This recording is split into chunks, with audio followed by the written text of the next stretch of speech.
ان کے اس انکار اور تحریف کی وجہ سے نماز تراویح کا انکار نہیں کیا جا سکتا۔ تو نماز تراویح سنت مؤکدہ ہے اور اہل سنہ والجماعت کے شعار میں سے ہیں۔ نماز تراویح کس نماز کو کہتے ہیں؟ حافظ الدنیا حافظ ابن حجر العسقلانی الشافعی رحمہ اللہ فرماتے ہیں وَالتَّرَاوِيحُ جَمْعُ تَرْوِيحَةٍ وَهِيَ الْمَرَّةُ الْوَاحِدَةُ مِنَ الرَّاحَةِ كَتَسْلِيمَةٍ مِنَ السَّلَامِ۔ اور یہی بات امام بدر الدین عینی الحنفی رحمہ اللہ نے عمدۃ القاری کے اندر اسی بات کو لکھا ہے کہ نماز تراویح جو ہے لفظ کے اعتبار سے لفظ تراویح یہ ترویح کی جمع ہے۔ ترویح واحد کا لفظ ہے اور تراویح اس کی جمع ہے۔ تو یہ وہ نماز ہے جس کے بارے میں کتابوں میں لکھا ہے یہ رمضان کی وہ مخصوص عبادت اور نماز ہیں کہ نماز عشاء کا وقت داخل ہونے کے بعد، نماز عشاء کی ادائیگی کے بعد اور وتر کی ادائیگی سے پہلے پہلے اس نماز کو جماعت کے ساتھ پڑھا جاتا ہے، قراءت میں جہر ہوتا ہے، اور یہ پورے مہینہ رمضان کے مہینہ یہ بات چلتی ہے۔ اسی نماز کو نماز تراویح کہیں گے، اور اسی نماز کا دوسرا نام ہے قیام رمضان، اور اسی کو ہمارے ماحول کے اندر تراویح کی نماز کہی جاتی ہے۔ یہ نماز جو ہے سنت مؤکدہ ہے، اس کا وجود بھی ثابت ہے اور اس نماز کی اصل بھی ثابت ہے، کیونکہ جب حضرات محدثین رحمہم اللہ علیہم اجمعین کی زندگی کو پڑھتے ہیں، انہوں نے اپنی زندگی میں حضور علیہ الصلاۃ والسلام کی مبارک جملہ احادیث کو جمع کرنے کا جو اہتمام فرمایا ہے، اور پھر ان احادیث کو اپنے اپنے چیپٹر اور عنوان کے تحت داخل کیا، وہاں محدثین کا یہ عمل بھی دیکھا جاتا ہے کہ انہوں نے تراویح کے لیے جو احادیث کو جمع کیا ہے تو ان لوگوں نے ان احادیث کے اوپر جو عنوان قائم کیا ہے وہ ہے صلاۃ التراویح یا قیام رمضان۔ اس عنوان پر انہوں نے نماز تراویح سے متعلق جملہ احادیث کو جمع کیا، اس کے فضائل کے اعتبار سے، اس کے درجات کے اعتبار سے، اس کی کیفیت اور کمیت کے اعتبار سے، اس کے مسائل اور دلائل کے اعتبار سے۔ تمام محدثین کا یہ عمل اس بات پر بھی دلالت کرتا ہے کہ نماز تراویح جملہ نمازوں کی طرح ایک نماز ہے۔ جس طریقے سے فرائض نماز میں نماز فجر ہے اس کی احادیث الگ ہیں اور عنوان الگ ہے، نماز ظہر اس کا عنوان الگ ہے اور احادیث الگ ہیں، نماز عصر اس کا عنوان الگ اور احادیث الگ،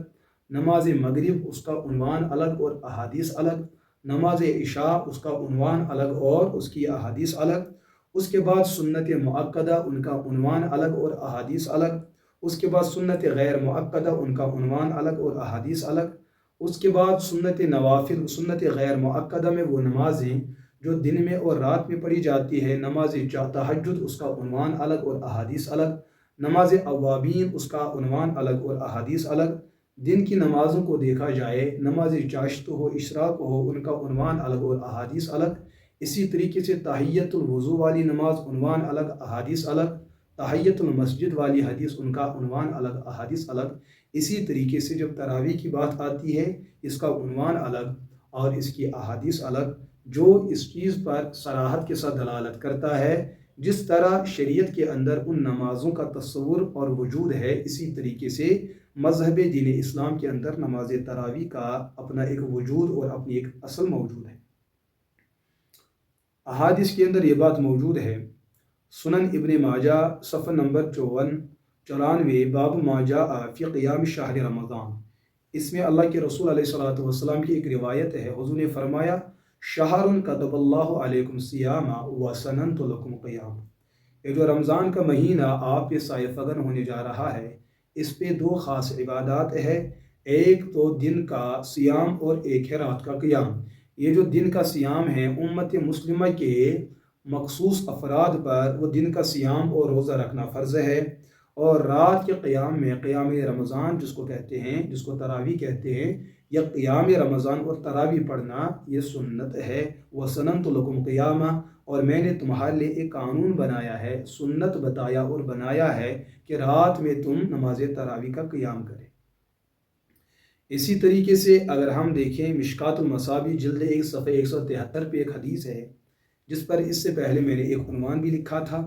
نماز جمعہ کی سنت رکعت کے حوالے سے۔ ایک حدیث کتب حدیث میں ملتی ہے، اور یہاں پر جو میں روایت عرض کرنے جا رہا ہوں وہ یہ کہ رمضان کی آمد میں نفل نماز کا جو ثواب بڑھ جاتا ہے وہ ثواب کے اعتبار سے فرض کے مقابلے میں آ جاتا ہے، اور جو فرض کی عبادت ہوتی ہے اس میں 70 فرائض کا اجر و ثواب لکھا جاتا ہے۔ چونکہ نماز تراویح سنت نماز ہے، فرض کے علاوہ ہے، تو اس نماز کی ہر رکعت میں جو اضافہ ہوگا ثواب کے اعتبار سے وہ فرض کی رعایت کرتے ہوئے جو درجہ فرض کا ثواب کی حیثیت سے دیا جاتا ہے، وہی ثواب اور وہی درجہ رمضان کی تراویح کا دیا جاتا ہے۔ اور ایک حدیث موجود ہے جس میں اللہ کے رسول علیہ السلام نے بات فرمائی، کل قیامت کے دن امت مسلمہ کے بالغین کو جس عبادت سے ان کے حساب و کتاب کا سلسلے کا آغاز کیا جائے، اول ما یحاسب بہ العبد یوم القیامہ الصلاۃ، اس کی نماز سے اس کا حساب و کتاب کا سلسلہ آغاز ہوگا۔ عبادات میں ایک ہے ایمانیات میں اور ایک ہے عبادات میں، تو اس میں دیکھا جائے گا کہ اگر اس انسان کی زندگی میں فرائض میں کوئی کوتاہی رہی، اگر اس نے زندگی کے اندر نوافل اور سنت کی پابندی کر رکھی ہوگی، ان سنتوں اور ان نوافل سے اس کے فرائض کی تلافی کی جائے گی۔ لہٰذا اس چیز کے بھی پیش نظر کہ نماز تراویح کوئی چھوٹی عبادت نہیں، اللہ ہمیں اہتمام اور استقامت سے اس پر عمل کرنے کی توفیق عطا فرمائے۔ رمضان کی آمد پر اللہ کے رسول علیہ السلام اس قیام رمضان تراویح کو بہت ہی اہمیت کے ساتھ جو ہے صحابہ کرام کو اس پہ آمادہ فرمایا کرتے تھے۔ ایک دن ایک صحابی آتے عرض کرتے ہیں کہ جنت کا حصول کیسے ممکن ہوگا، جنت میں ایک انسان انبیاء کے ساتھ ان کا حشر کیسے ہو سکتا۔ اس میں اللہ کے رسول علیہ السلام نے اور بھی باتیں فرمائیں، لیکن ساتھ میں یہ بھی فرمایا جو مسلمان رمضان کا روزہ رکھے اور رات میں نماز تراویح کا اہتمام کرے، کل قیامت کے دن ان کو انبیاء کے ساتھ اٹھایا جائے گا۔ لہٰذا میرے عزیز دوستو، یہ ایک عمل ہے، یہ ایک عبادت ہے۔ من صام رمضان ایمانا و احتسابا غفر له ما تقدم من ذنبی ومن قام فی رمضان ایمانا و احتسابا غفر له ما تقدم من ذنبی، جس نے رمضان کے راتوں میں قیام رمضان یعنی تراویح کا اہتمام کیا اخلاص کے ساتھ اللہ کی رضا کے لیے،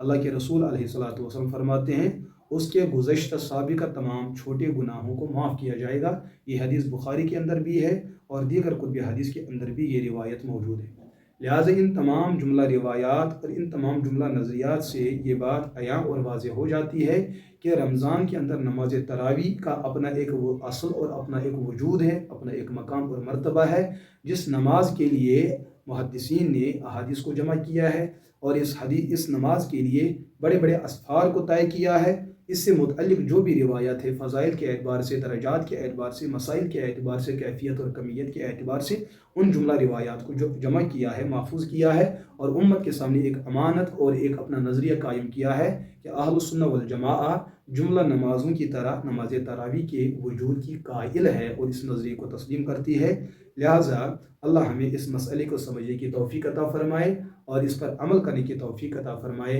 وآخر دعوانا ان الحمد للہ رب العالمین۔